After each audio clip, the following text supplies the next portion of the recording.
Catherine Bernardo, nilait ng mga fans ni Liza Soberano. Narito ang buong pangyayari.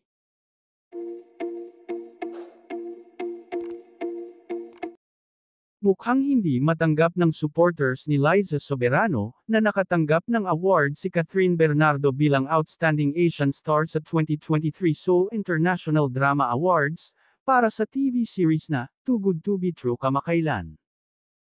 Nilalait kasi nila si Catherine, dahil may binabasa nito ang kanyang thank you speech sa entablado. Base sa post ni @Forever 2014, sa dating Twitter, dinaan sa kodigo na may kasamang laughing emoji. Sumagot naman si @KaiBengZon, of course, walang utak yan eh. Hirit ulit ni @Forever 2014, first time ako nakakita ng may kodigo sa isang awarding. Parang ngayon lang yata nakapanood ang mga nabanggit na netizens, na ang mga tumanggap ng awards ay binabasa ang kanilang mga pasasalamatan para wala silang malimutan.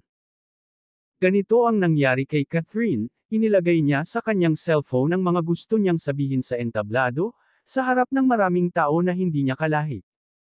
Sure kaming mixed emotions ang nararamdaman ng aktres ng mga sandaling iyon kaya ganon. Sa ibinahagi ng TV Patrol nitong Huwebes ng gabi, ay isa sa dahilan kaya niya tinanggap ang project, ay dahil maganda ang storyline, at pinasalamatan ng aktres ang mga fans at mga kasamahan niya sa Too Good to Be True.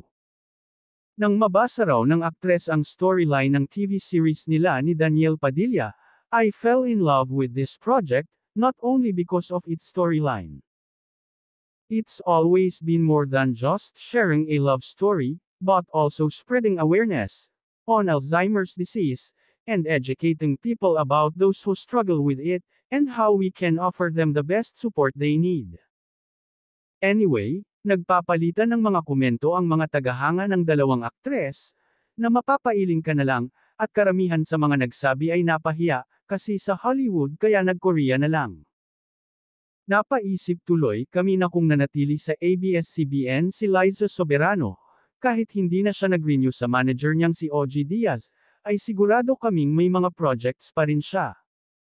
Pero yun nga umalis, di walay.